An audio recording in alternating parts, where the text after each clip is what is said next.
Hey guys, how's it going? OSCO here, back with another video. Today I'm going to be covering mastering. I'm going to show you how to do it with Ableton stock effects first, and then I'll jump into what I actually use for mastering my own tracks. So, a little bit of background. I've been mastering my own music and other people's music for about a little over a year now. So I've got a little bit of experience. I'm not going to say I'm a fully certified mastering engineer, but I know how to get a track to sound like it's ready to be put out. I've got a track that I'm working on here for an artist. I'll leave the link to his page in the description below if you wanted to go check him out. So this is a 140 track that's coming out on Siege Collective, and let's just jump straight in. Give it a listen first.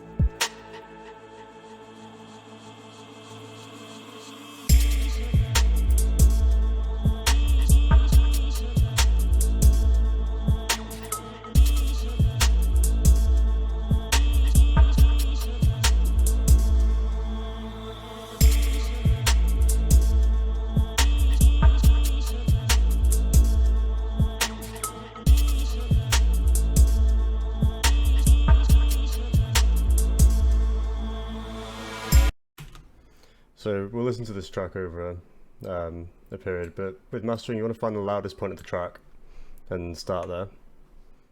So I'll just create a loop over this section here.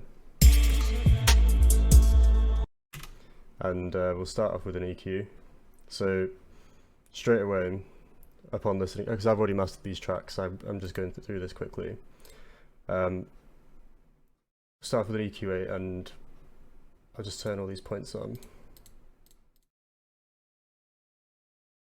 So with dubstep and stuff, because the bass is quite heavy, it usually sits around F. I've got it already mapped to be there. I usually put quite a sharp high pass filter on the low end at about 30 Hz. I play between 20 and 30. As you can see, the bass in this track is sitting right around 50 Hz. So we might even be able to go a bit higher than that, but it's just to stop all the muddy frequencies from below down here from taking up headroom.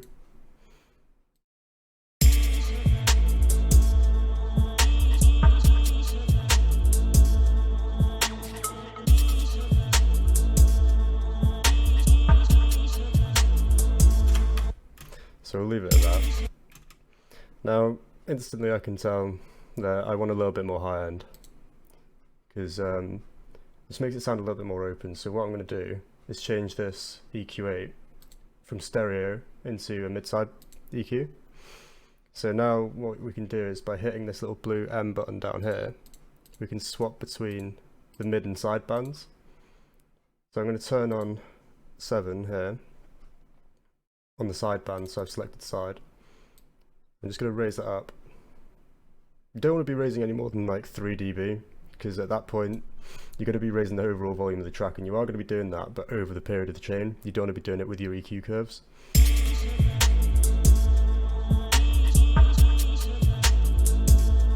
So if you listen carefully, mainly to the hi-hats and the cymbals,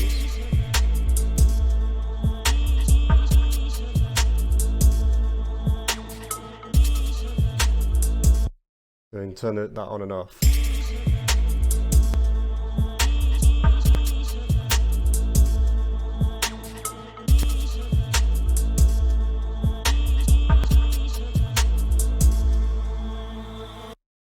It's very subtle changes that you want to make. You're not mixing at this point. In mastering, your balance is done. That you want to accentuate things, but in a very subtle way, and add flavor. So I'll leave it at that for now. I'll jump back to the EQ eventually, but I'll jump into a multi-band compressor next.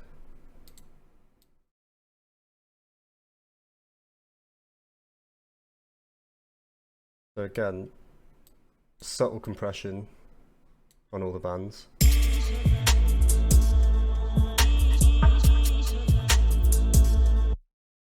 So normally I like to set my low band around 120. That just about covers the meat of the kit.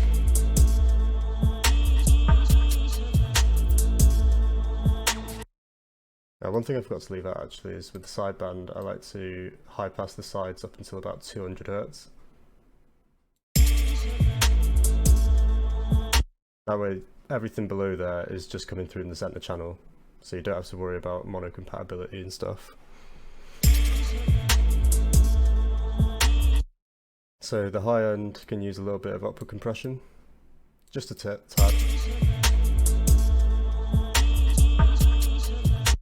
And by doing that, I want to bring up the mids a little bit as well.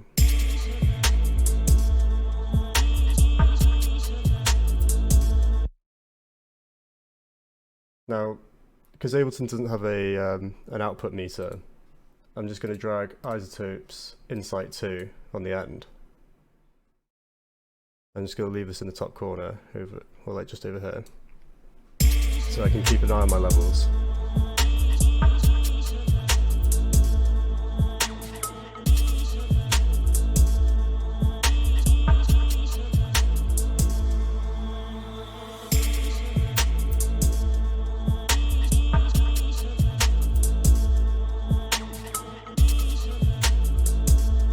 I'm just backing up on the compression a little bit on the ratio.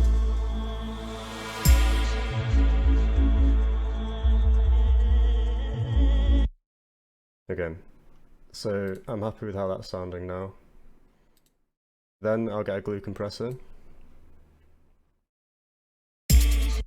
So you want to set your attack quite high because you don't want the compressors to be gripping onto all the transients that are coming through, like the kick and the snare. You want it to be slowly moving in over time and just like sort of rounding off, like catching the overall volume of the track that's coming in over time, not you're not trying to grab anything, keep it down, because you should have done all that in the mixing process, or the artist should have done that in the mixing process if you're mastering for someone else. And you want to set the release quite tight. You can put it on auto. Most people put it on auto. For the sake of this tutorial, I'll leave it on that, but you want to play around with your attack and release settings. And normally I'd set a ratio of 2. Now, when it comes to the threshold, you only want to be catching a little bit of the you don't want to be like massively compressing, because when things in the intro and stuff are quiet, it'll be really clamping down on those, and you don't want it to be doing that. You want it, when the loudest bit to kick in, that to be catching everything. So I normally aim for about -2 to -3 dB of gain reduction, which is this meter that's moving up here. So over time I'll bring this down. Alright, I'm happy with that.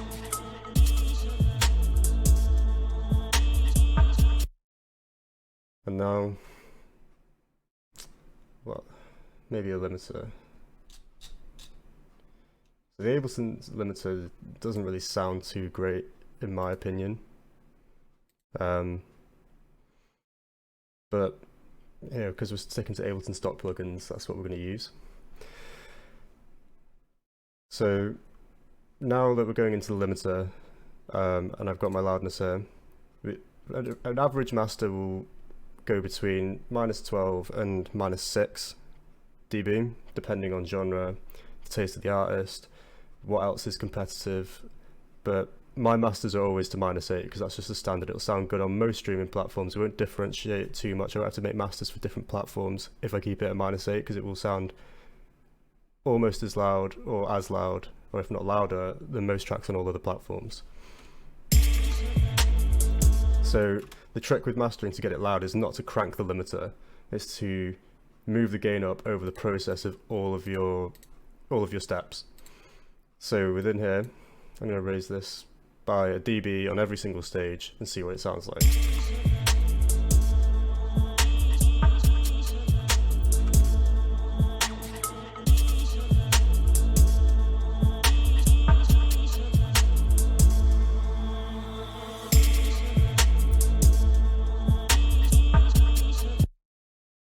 What I might do as well is get another EQ just before the limiter and just see where everything's sitting. Because once you start raising the volume of things, you'll start noticing that things are going to jump out the mix. So I'm just going to raise everything by another dB, because we've got quite a bit of way to go. We're only hitting -19 at the minute.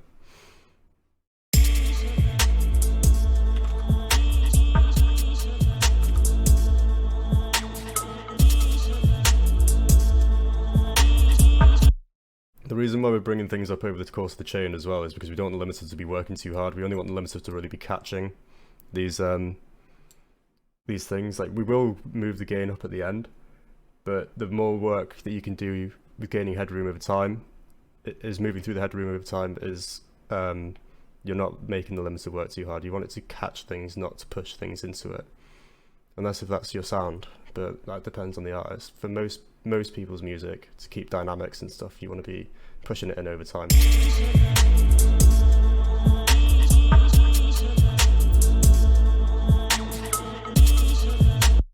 So now I'm noticing that the mids need a little bit of boosting, so in the multiband compressor I'm going to boost this up by 2 dB.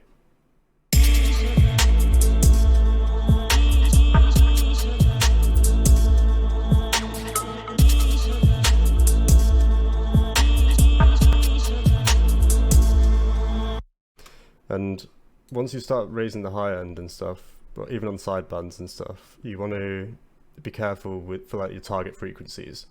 So 3K is the same frequencies that babies cry at, so it's quite harsh to the human ear. We're very sensitive to it, so you want to bring that down. If it's getting too harsh, I feel like it's getting a bit harsh in this frequency, so I'm only going to knock it down by a dB. I know these are all like really subtle things, but it's just stuff that maybe the artist or maybe you've overlooked, or maybe you've added too much saturation, you've added too many harmonics in that frequency range, and it's just, this is the final stage where you can keep it at bay, so that when it's played out on a big system, it's not like piercing people's ears.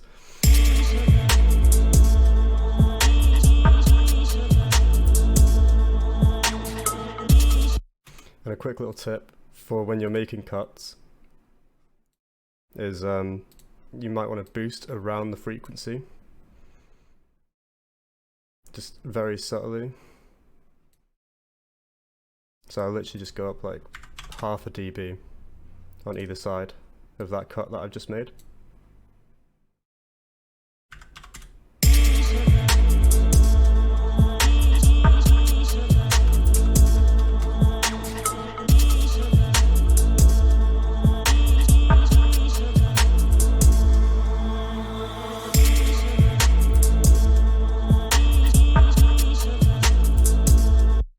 Alright, so now that we're close to the ballpark of our like aim figure, yes, it was -20, now it's like -15, we can start playing about the limiter.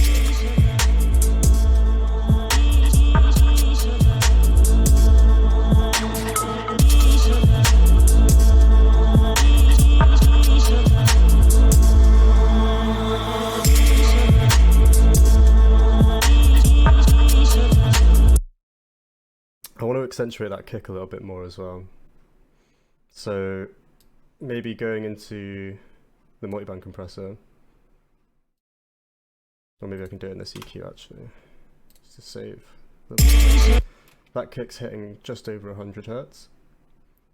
Like, what I like about the EQ8 is that it's got these divisions in here for like the target frequencies of like where you want to be focusing. So like around 100 Hertz, it's opened up the area of where you can play with, because that is usually where kicks sit around, in like 1K, because that's like where the high end of snares and like low end of hats are playing, and vocals and stuff. So if you pay attention to the grid, you can sort of get a grip of where you need to be paying attention to.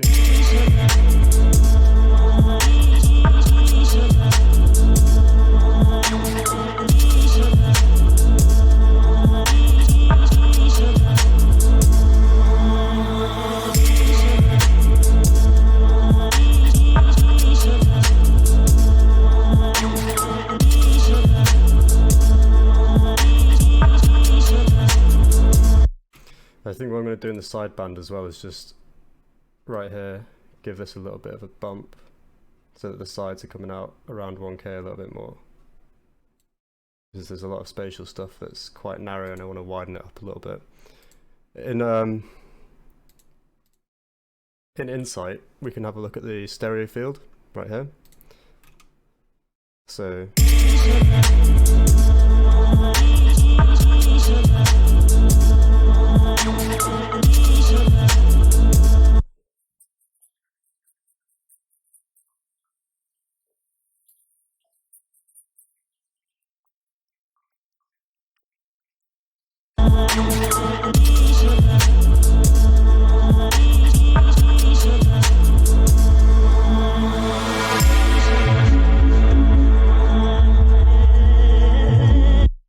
what I'm doing here is just dragging a utility onto the end before the limiter. I'm just going to check it in monitor and make sure that nothing's missing from the processing that I've done.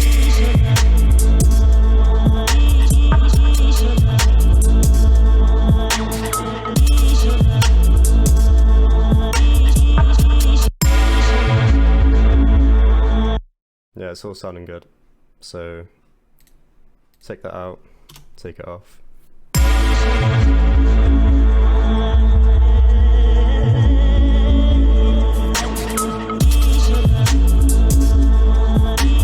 So I'm really happy with how this is sounding.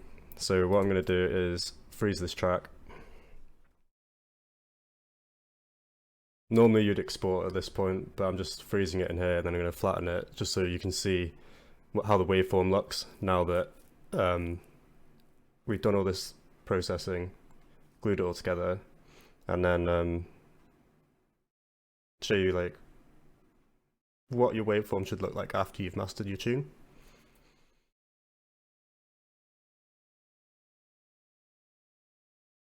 I'm going to make a new audio track and just drag this in. So let's compare.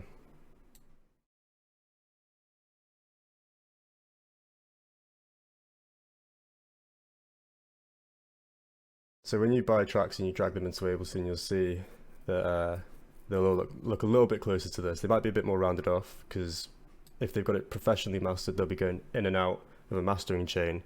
And these edges that you see in here, if I get real close and zoom in, you can see at the top there's still a bit of dynamics going on. But when you get a track professionally mastered, they'll go out into their out of their interfaces through their mastering chain, and then when they're going back into their interface, they'll drive the input, and it'll totally clip off the edges. So a similar thing to doing that in here is if I added a saturator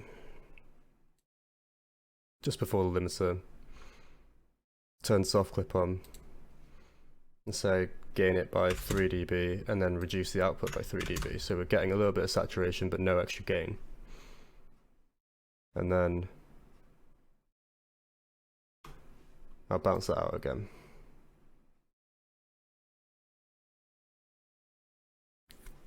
What I forgot to add as well is this is a clean master chain.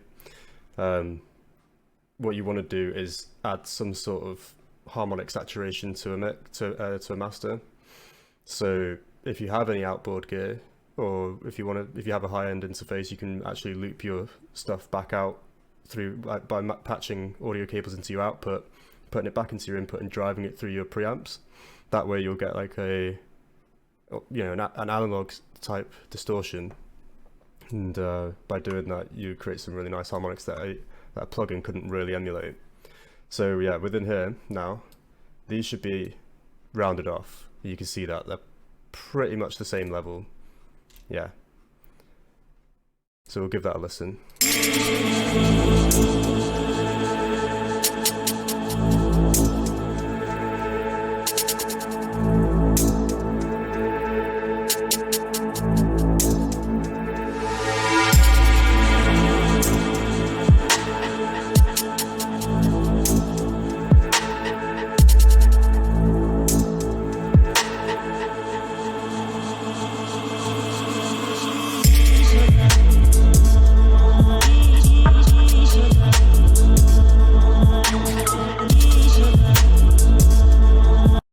So instantly by putting on that saturator, I can hear straight away that there's There's, like, the low end just sounds a lot more rounded, a bit beefier, and it's just a couple of extra harmonics down there now, which is just really making it sound warm and nice.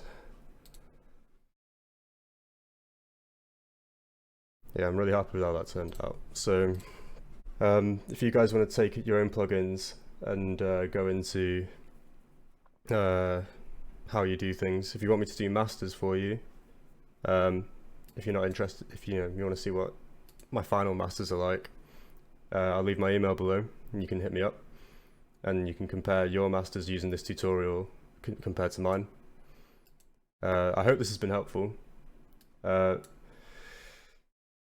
guys should go and check out on your tracks and see if your masters are sounding better using my method over the one that you've been using yourselves. And because I've just reached 100 subscribers on my YouTube channel, I'm going to be giving away a copy of Sublab. I'll quickly get that up now just to show you guys what Sublab is.